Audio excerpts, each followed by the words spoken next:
guys, welcome back and thanks for joining me. I'm going to tie another mayfly pattern.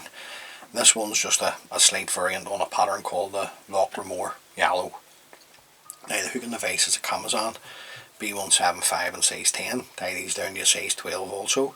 The thread we're going to use to start tying the fly is uni thread 801 weight. That's just to keep the body nice and bright. I'm just going to come in and get my thread started. Just a couple of mil behind the eye of the hook.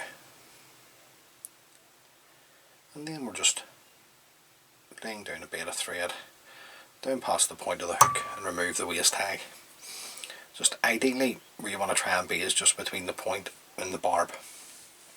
The tail on the fly, like most Irish mayfly patterns, is cock pheasant tail. Now this one here I have dyed fiery brown, so don't be putting on 3 would be my opinion. You know, take out around about a good half a dozen anyway. Just bring the fibres straight up from the stem. That'll line the tips up. Just tear those away. Now the length of the tail it's a personal preference thing, you know, even in mayfly patterns.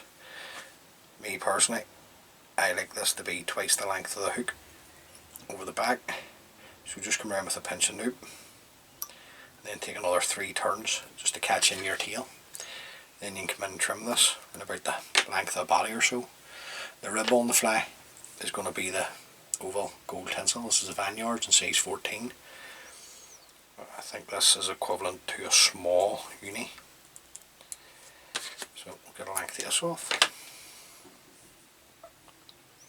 Just offer this up to the hook. And then we're just going to run the thread up, tying in the rib and the cut ends of the pheasant tail fibres. Now don't worry if it moves at this stage because the body's going to be dubbed, and I suppose this is where the slight variant comes in. So the body on the original pattern was natural raffia. What I'm going to use, this is just the natural seal's fur. It's just genuine seal's fur. So just take a small pinch off to get us started. Just dub it on. Just always going the one way with your finger and thumb. Just get it adhered to the thread. Then you can slide it up. Then once you get it anchored onto the hook, you can start to tighten up if needs be. Just work the thread up with the dubbing up the body. Now, just a wee bit short, so just going to get another small pinch just to finish off at the top here.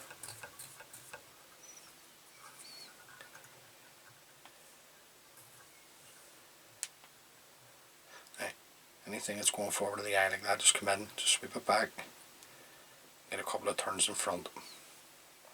Now the body hackle, you're doing a badger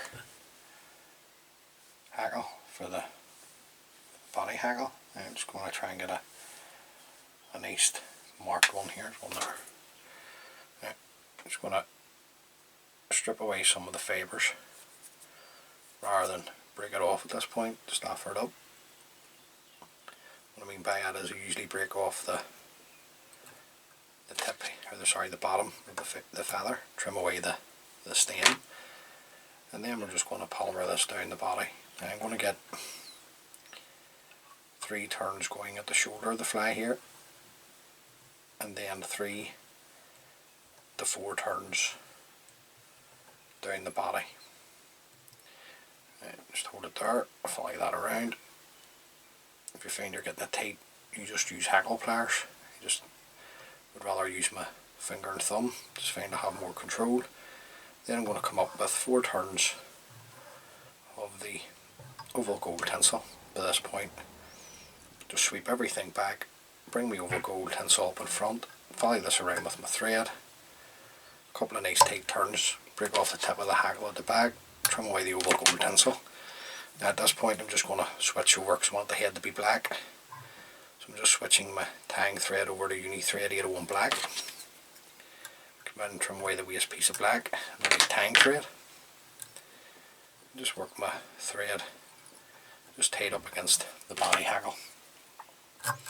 At this point, just going to come in with my Velcro, just brush out some of the fibres that may have caught while I was bringing up the oval gold tinsel. The front hackle, you have a decision to make here. You can have this as a dyed yellow grizzle, or in this case this is a grizzle dyed golden olive. Now this is you get these off the Glon Fly tag if you're looking to buy purchase one. I'm just looking at a nice hackle here. We'll see. There's one there. Right, I'm going to come down the feather a wee bit here because I want the longer fibres. Right down at the bottom. Now, some of you might say, why you're not tanning at the bottom? It's just because of the stem here. It's so thick. I'd rather tie it in here and then wind it down. Now I'm just folding back the excess of the feather and tying up over the top.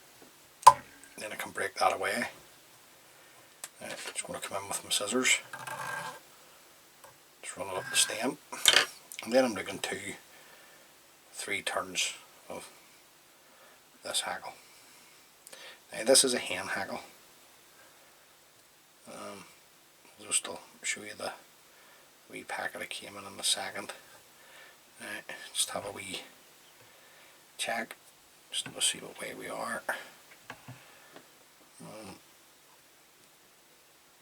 That's going to do me there, so I'm just going to follow this around with my thread. Catch that in.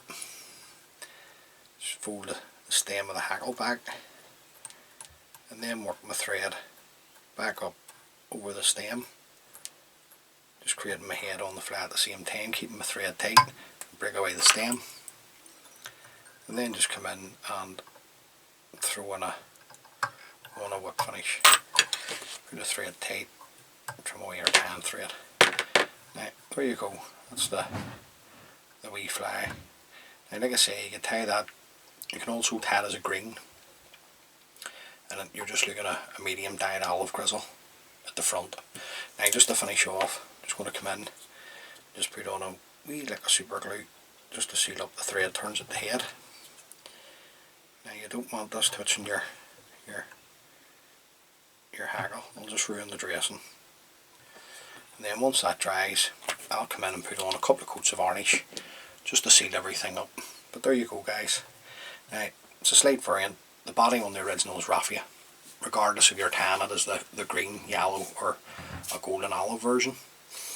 Everything else is the same. I've just used natural cock pheasant fibres for the tail. Just thought it would add a wee bit of extra colour with the fiery brown.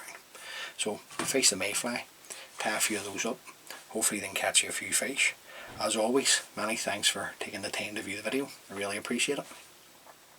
And if you're out fishing, take lines, and I'll catch us all on the next one.